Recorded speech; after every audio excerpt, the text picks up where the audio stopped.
Siluman harimau pun tewas dan berubah ke wujud aslinya lalu menghilang. Gokong pun menjelaskan pada raja bahwa mereka bertiga adalah siluman.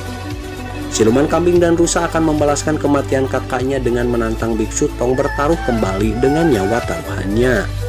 Gokong pun menyanggupinya, namun kali ini ialah yang akan melawan mereka.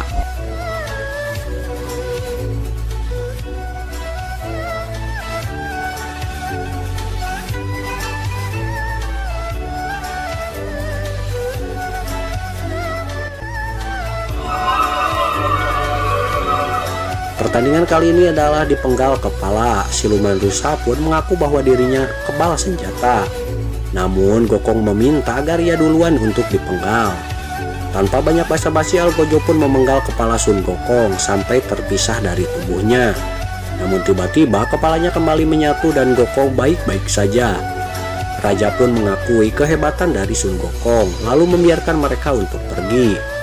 Gokong pun berkata bahwa pertandingan belumlah selesai karena ia belum melihat siluman rusa dipenggal kepalanya. Gimana kalau aku yang duluan? Gokong.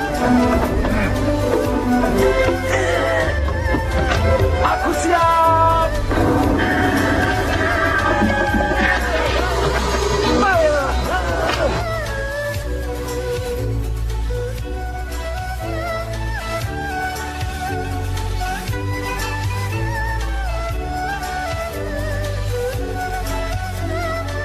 Siluman rusa pun langsung mengizinkan Algojo memenggal kepalanya dan kepalanya kini terpisah dari tubuhnya.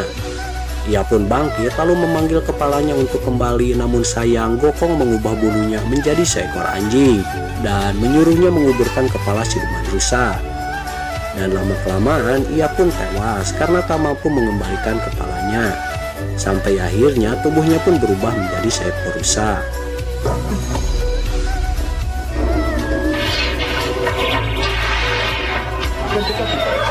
Gokong beri kepala tuan rusa. Kepalaku! Kembali di mana? Di mana kepalaku? Jurus seekor anjing untuk mengubur kepalanya. Dia tidak akan mendapatkannya kembali. Kepala! Kembali kepala! Di mana kalian? Gokong pun kembali menjelaskan pada raja bahwa ia adalah siluman rusa yang kini tubuhnya kembali ke wujud aslinya. Siluman kambing pun sangat murka dan ia menantang Gokong bertarung untuk membalaskan kematian kakak-kakaknya. Kenapa dia berubah jadi rusa? Memang begitu wujud aslinya. Dia bukan siluman. Dia mulia. Aku ingin bertarung dengan mereka. Sudahkah kamu ada yang menguburkannya? Kau tidak boleh mati. Jangan banyak bicara. Pertarungan kali ini adalah menyelam di air es. Gokong pun berenang pada air dingin tersebut. Namun lama-kelamaan Gokong pun hilang dan membuat Biksu Tong juga adik-adiknya sangat cemas. Siluman kambing merasa sangat bangga karena ia yakin Gokong telah lenyap. Bahkan ketika disair tak ada tersisa tubuh Sun Gokong. Hal ini membuat siluman kambing gembira karena telah membalaskan dendam kakaknya.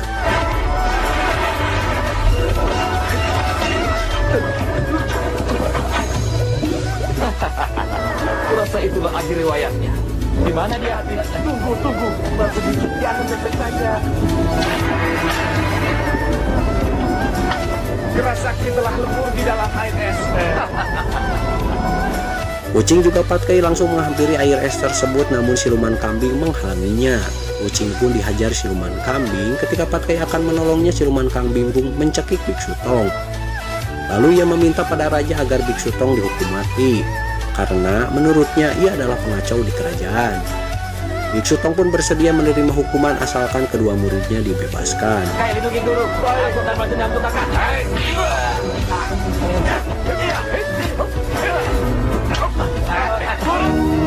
Yang mulia, aku minta pada yang mulia agar mereka dihukum. Lepaskanlah murid-murid. Aku akan menanggung hukuman yang kau minta. Kumohon, guru tak jatuh. Jangan guruku. Tiba-tiba Gokong pun datang dari dalam kolam es dan menghajar siluman kambing. Patkai pun menotok siluman kambing, lalu Gokong memarahi raja yang terlihat tanpa pendirian. Ia pun mengatakan hal sebenarnya tentang ketiga siluman yang ingin menguasai tahta raja. Lalu ia menyuruh adik-adiknya melemparkan siluman kambing ke dalam kolam es. Kau tidak percaya? Siluman tersebut nampak sangat menikmati berenang di air es. Ketika Gokong memeriksanya, ternyata airnya sangat hangat. Gokong pun menemui Raja Naga Laut Barat dan memarahinya karena telah membantu siluman kambing. Karena takut, Raja Naga pun mencabut naga api dari kolam es tersebut, dan hal ini membuat siluman kambing tewas karena kedinginan dan berubah ke wujud aslinya, yaitu seekor kambing. Enak sekali, sejuk. Kata saja dia sangat menikmatinya. Tuan, ampuni aku. Akan segera kutarik kembali naga apinya. Aku telah menarik kembali naga api. Sekarang naga api telah pergi. Tuan penasihat. Gokong juga memarahi raja yang terlihat pelangak-pelongo. Ia pun meminta raja agar berlaku adil, melepaskan semua biksu dan menjamin pendeta bersama biksu akan hidup damai. Jika raja tak menurutinya, maka Gokong tak akan segan-segan menghukumnya. Akhirnya hal ini pun dikabulkan oleh sang raja. Aku akan segera melepaskan semua tahanan. Terima kasih yang mulia. Perjalanan mereka pun kini dilanjutkan kembali, dan di tengah perjalanan Gokong melihat para gadis sedang mandi di sungai pada siang hari. Ia pun menegurnya karena tahu itu adalah siluman. Gokong pun akan membunuhnya, namun lagi dan lagi ia pun dilarang oleh Biksu Tong. Lalu meninggalkan kerajaan Cece. Sekarang aku bunuh mereka semua. Jangan sembarangan bertindak. Mereka siluman atau bukan pembunuh itu. Mereka pun kini istirahat di sebuah desa yang tampak sangat aneh. Para lelaki di sana terlihat sudah sangat tua, sedangkan para wanita terlihat sangat muda. Patkai yang penasaran, ia pun bertanya, namun betapa kagetnya setelah mendengar bahwa lelaki yang mereka lihat sudah tua ternyata umurnya masih sangat muda. Lihat wanitanya, semuanya muda dan cantik, penuh dengan orang tua, menakjubkan. Apa di sini ada rumah hiburan yang bagus? Aku masih muda, usiaku baru 20 tahun. Di sini tidak ada rumah hiburan, tahu?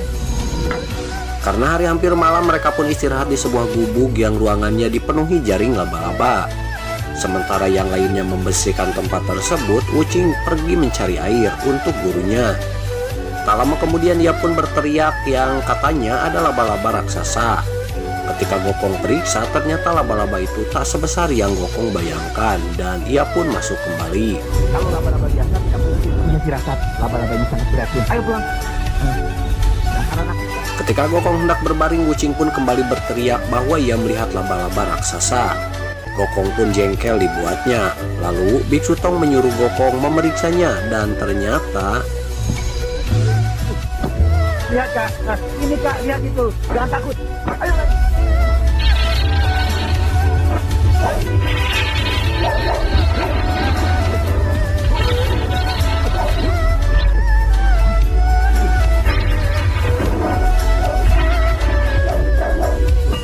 Gokong pun berhasil mengalahkan laba-laba tersebut, namun tiba-tiba terlihat Patkai juga Wuching berlari, di mana mereka dikejar siluman laba-laba. Tak hanya itu, karena di punggung laba-laba itu di sana juga ada Biksu Tong yang akan dibawa oleh laba-laba tersebut. Gokong pun menghajarnya, namun kali ini ia terjerat jaring, sehingga Biksu Tong pun dibawa kabur oleh laba-laba siluman.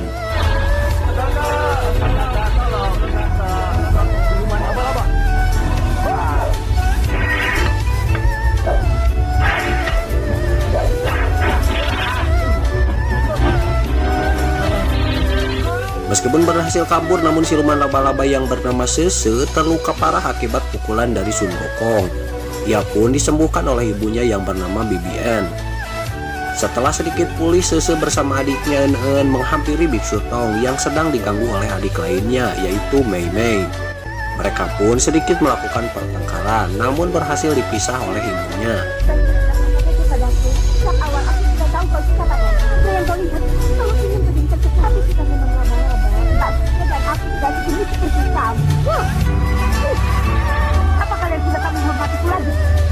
Rupanya Sese menangkap Biksu Tong bukan untuk ia makan, melainkan ia yang sedang mencari kekasihnya di kehidupan sebelumnya. Namun karena tenaganya belum pulih semua, ia pun belum bisa melanjutkan melihat siapa Biksu Tong di kehidupan sebelumnya. Karena khawatir, Biksu Tong pun berjanji tidak akan pergi sebelum ia bisa membantu Sese. Aku takkan pergi dari sini. Dengan guru jangan berhenti. Amin. Guru, mohon tinggallah bersama kami. Beralih pada Gokong dan kedua adiknya yang kesulitan mencari sarang laba-laba. Mereka mereka pun dibantu Dewa Bumi. Namun ternyata Dewa Bumi pun kebingungan di mana sarang laba-laba yang ia tempati. Sebenarnya di mana siluman laba-laba itu? Mereka bisa bergerak sangat cepat. Maka dari itu kami tak tahu di mana mereka berada tuan. Tunggu. Guna mineral. Patkai mencoba mencari tahu sarang laba-laba dengan menanyakan para gadis yang sedang mandi. Namun masih nihil, karena dirinya lah yang dililit oleh jaring laba-laba.